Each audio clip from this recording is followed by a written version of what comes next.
किसी विलगित गैसीय परमाणु के बाहरी कक्षा में सबसे ढीले बंधे इलेक्ट्रॉन को बाहर निकालने के लिए जितनी ऊर्जा की आवश्यकता होती है उसे आयनन विभव या आयोनाइजेशन पोटेंशियल कहा जाता है। यानी कि कोई भी विलगित का अर्थ होता है पृथक है। जैसे मान लो ये कोई परमाणु खूब झुंड पड़ा हुआ है, एक परमाणु को अलग किया, ये परमाणु मान लो अलग हो गया। किसी विलगित गैसीय परमाणु, इसको कुछ ऊर्जा देंगी, गैसीय अवस्था में आ जाए तो गैसीय अवस्था में आ गया। अब इसमें देखो सबसे ढीला बंधा इलेक्ट्रॉन कौन सा है, उसको बाहर निकालने के लिए जितनी ऊर्जा देनी पड़ती है उसे आयनन विभव कहा जाता है। तो आयनन विभव क्या होता है, तो किसी विलगित गैसीय परमाणु के बाहरी कक्षा से सबसे ढीले बंधे इलेक्ट्रॉन को बाहर निकालने के लिए जितनी ऊर्जा की आवश्यकता होती है उसे आयनन विभव कहा जाता है। जैसे मान लो कोई ये परमाणु है, इसको कुछ ऊर्जा दी तो इससे क्या हो गया, एक इलेक्ट्रॉन बाहर निकल गया और ये इलेक्ट्रॉन बाहर निकल गया। तो ये जितनी ऊर्जा दी जाएगी उसे कहेंगे अपने आईपी, आयोनाइजेशन पोटेंशियल फर्स्ट। अब एक इलेक्ट्रॉन निकलने के बाद में फिर और अपनी ऊर्जा दे इसको, तो और इलेक्ट्रॉन बाहर निकले तो इसको क्या कहेंगे, इसे कहेंगे आईपी सेकंड कहेंगे। और दो इलेक्ट्रॉन निकल चुके हैं फिर इसको कुछ ऊर्जा दे तो क्या हो, एक इलेक्ट्रॉन और बाहर निकले तो इसे क्या कहेंगे, आईपी थर्ड। अब देखो पहली आईपी कम होती है, उसके बाद के अंदर ऊर्जा दी जाए तो फिर दूसरा इलेक्ट्रॉन निकालना कठिन काम होता है तो ऊर्जा ज़्यादा देनी पड़ेगी। तीसरा इलेक्ट्रॉन निकालना और ही कठिन काम होता है, क्योंकि इलेक्ट्रॉन निकालने से जेड इफेक्टिव बढ़ जाता है, परमाणु का आकार क्या हो जाता है, छोटा हो जाता है। छोटे परमाणु में से इलेक्ट्रॉन निकालना कठिन कार्य है। तो आईपी फर्स्ट है वो क्या होती है, कम होती है। आईपी सेकंड का मान क्या होता है, ज़्यादा होता है। और आईपी थर्ड होती है वो और ही क्या होती है, ज़्यादा होती है।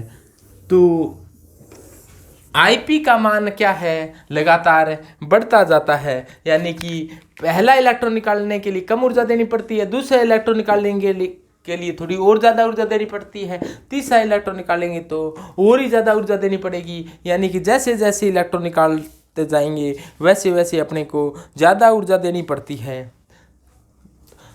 तो सबसे कम आईपी, सबसे कम आयनन विभव होता है सीजियम का होता है। सीजियम होता है वो प्रकाश की किरण मात्र से ही इलेक्ट्रॉन त्याग देता है, क्योंकि सीजियम का आकार पूरी आवर्त सारणी में सबसे बड़ा होता है। क्योंकि फ्रांसियम रेडियो एक्टिव होता है तो सीजियम का आकार पूरी आवर्त सारणी में बड़ा होने के कारण ये थोड़ी सी ऊर्जा मिलते ही यानी कि प्रकाश की किरण मात्र से इलेक्ट्रॉन त्याग देता है। तो इसका जो आईपी होता है वो सबसे कम होता है। जबकि हीलियम का स्थायी इलेक्ट्रॉनिक विनाश होने के कारण, स्थायी इलेक्ट्रॉनिक विनाश 1s2 है, स्थायी इलेक्ट्रॉनिक विनाश होने के कारण हीलियम का आईपी पूरी आवर्त सारणी में क्या होता है, सर्वाधिक होता है। यानी कि हीलियम में से इलेक्ट्रॉन निकालना तो कठिन काम है, जबकि सीजियम में इलेक्ट्रॉन निकालना सबसे सरल काम होता है।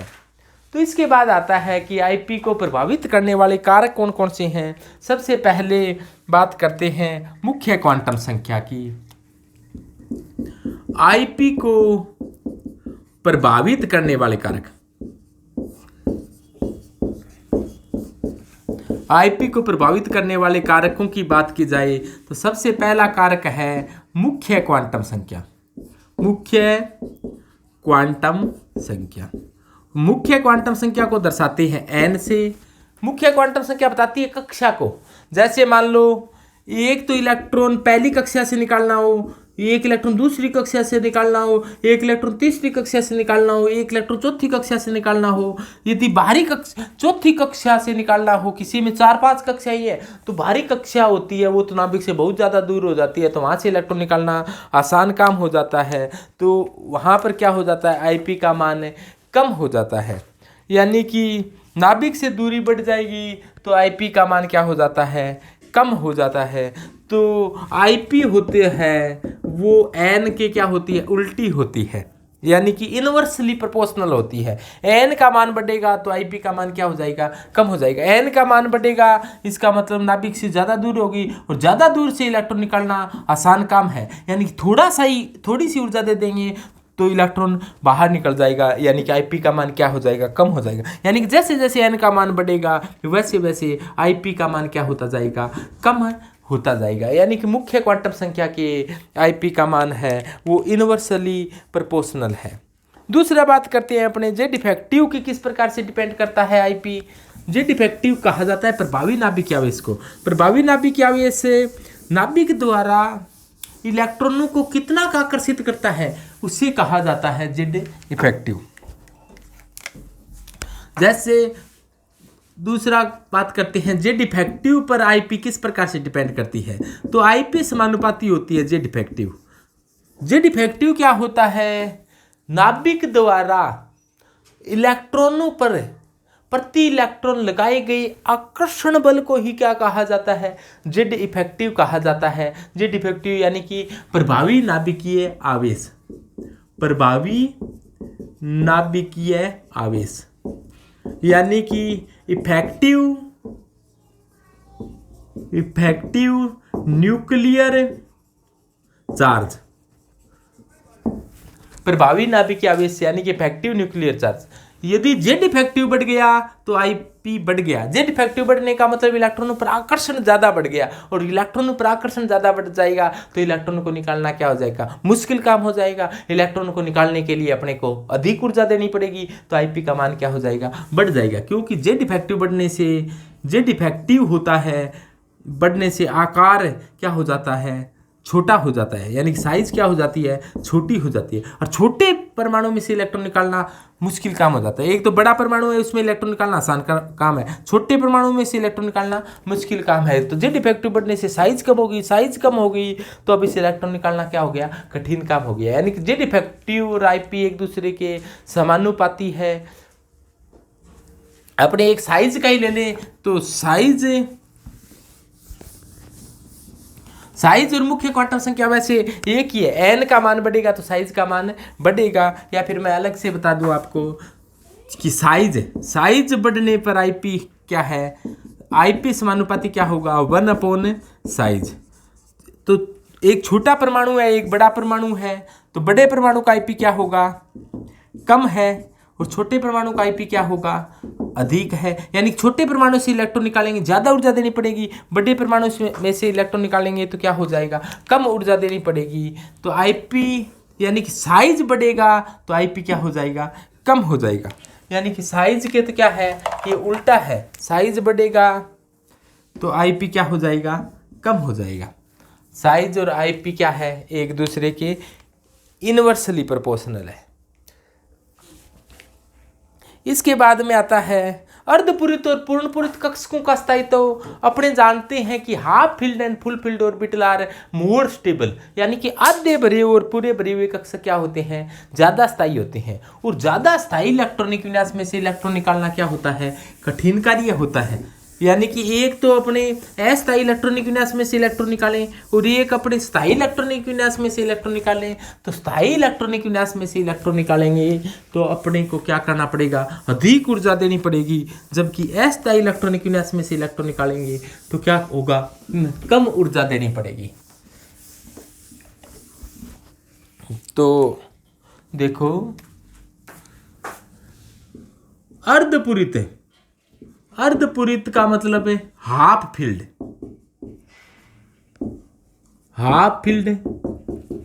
और पूर्णपूरित का मतलब है पूर्णपूरित। इसका मतलब क्या है, फुल्ली फील्ड, यानी कि पूरा भरा हुआ। हाफ फील्ड और फुल फील्ड कक्षक होते हैं वो ज़्यादा स्थायी होते हैं, मोर स्टेबल होते हैं, अधिक स्थायी होते हैं। अधिक स्थायी से इलेक्ट्रॉन निकालना क्या होता है, इलेक्ट्रॉन निकालना कठिन होता है। तो क्या करना पड़ेगा, अधिक ऊर्जा देनी पड़ेगी, यानी कि Ip का मान क्या होगा, ज़्यादा होगा। यानी कि आधे भरे और पूरे भरे हुए कक्षक के लिए Ip का मान क्या होता है, अधिक होता है। Half filled and full filled orbital are more stable. तो इसका कारण ये है कि Ip का मान हाफ फील्ड और फुल फील्ड ऑर्बिटल के लिए Ip का मान ज़्यादा होता है। जैसे देखो अपने लीना बेचारी बचने के नाम और फंसी।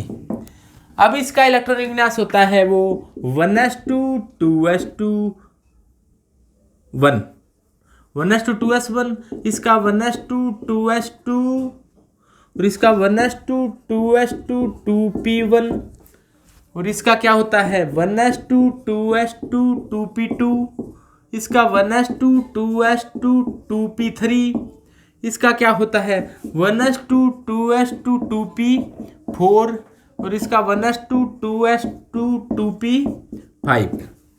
और बाएं से दाएं जाएं आकार का देखें तो आकार का मान क्या हो रहा है, लगातार कम होता जा रहा है। आकार है वो लगातार क्या होता जा रहा है, कम होता जा रहा है। लेकिन आकार से भी ज्यादा प्रभावी स्थायी इलेक्ट्रॉनिक विन्यास है। यहां पर देखो P क्या है, आधा भरा हुआ है। P के अंदर 3 इलेक्ट्रॉन आई है, आधा भर गया।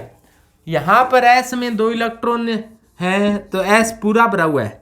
अपने कह दिया कि हाफ फील्ड और फुल फील्ड ऑर्बिटल ज़्यादा स्थायी होते हैं, आधे भरे हुए और पूरे भरे हुए कक्षक ज़्यादा स्थायी होते हैं। उनमें से इलेक्ट्रॉन निकालना क्या होता है, कठिन कार्य होता है। इसीलिए बेरिलियम का आईपी क्या होता है, ज़्यादा होता है। अब होना ऐसा चाहिए था कि इधर जाने से आईपी बढ़ रहा है, आईपी है वो इधर जाने से बढ़ रहा है, लेकिन स्थायी इलेक्ट्रॉनिक विन्यास वाले का आईपी अपने पड़ोसियों से भी क्या होता है, ज्यादा होता है। बेरिलियम का दोनों से ज्यादा होता है, नाइट्रोजन का भी दोनों से ज्यादा होता है, फिर बाकी इधर जाने से बढ़ रहा है। यानी कि अपने ऐसे कह दें कि लिथियम से ज्यादा आईपी किसका है, बोरोन का। बोरोन से ज्यादा हो गया बेरिलियम का। ये ध्यान दें कि बोरोन और बेरिलियम में बोरोन से भी ज्यादा हो गया बेरिलियम का, Be का बोरोन से ज्यादा होता है। तो ये देखो, इसके बाद में किसका नंबर आया, कार्बन का। कार्बन के बाद में नाइट्रोजन का आना चाहिए था, लेकिन ऑक्सीजन का आया। ऑक्सीजन के बाद में फिर नाइट्रोजन का आया और उसके बाद में फ्लोरीन का आया, क्योंकि यहां पर क्या है, स्टेबल इलेक्ट्रॉनिक कॉन्फ़िगरेशन है। होना ऑक्सीजन का ज़्यादा चाहिए था, लेकिन नाइट्रोजन का ज़्यादा हो गया, क्योंकि अपने जानते हैं हाफ फील्ड और full filled orbital are more stable. तो ये किसका क्रम है, आईपी का क्रम है। तो ये आप ऐसे बनाओ कि आईपी ऑफ लिथियम से ज़्यादा होता है आईपी बोरोन का, इससे ज़्यादा होता है आईपी बेरिलियम का, इससे ज़्यादा होता है आईपी कार्बन का, इससे ज़्यादा होता है आईपी ऑक्सीजन का, इससे ज़्यादा होता है आईपी नाइट्रोजन का, इससे ज़्यादा होता है आईपी फ्लोरीन का। एक का ही अंतर होता है, एक अपने दोनों पड़ोसियों से भी क्या होता है, जिसका स्थायी इलेक्ट्रॉनिक विन्यास होता है वो ज़्यादा होता है। तो यानी कि स्टेबल अर्धपूरित, अर्धपूरित का मतलब जैसे बी के अंदर 3 हो तो वो अर्धपूरित है, डी के अंदर 5 हो तो वो क्या है, अर्धपूरित है, और एफ के अंदर 7 हो तो वो क्या है, अर्धपूरित है। तो अर्धपूरित होते हैं वो मोर स्टेबल होते हैं, और अर्धपूरित से भी ज़्यादा पूर्णपूरित होते हैं वो और ही ज़्यादा स्थायी होते हैं। यानी कि फुल्ली फील्ड ऑर्बिटल और ही ज़्यादा स्थायी होते हैं। और स्थायी में से इलेक्ट्रॉन निकालना क्या होता है, कठिन कार्य होता है। इसके बाद में आता है एक परिरक्षण प्रभाव। परिरक्षण प्रभाव शील्डिंग इफेक्ट। परिरक्षण प्रभाव बढ़ने पर परिरक्षण प्रभाव होता है परमाणु के अंदर स्थित इलेक्ट्रॉन परमाणु के बाहरी इलेक्ट्रॉनों पर क्या लगाते हैं कि धक्का लगाते हैं, जिससे परमाणु का आकार बढ़ जाता है और आयरन विभव के आकार क्या हो जाते हैं, कम हो जाते हैं। क्योंकि बड़े परमाणु से इलेक्ट्रॉन निकालना आसान काम होता है, जबकि छोटे परमाणु से इलेक्ट्रॉन निकालना मुश्किल काम होता है। जैसे देखो परिरक्षण प्रभाव के लिए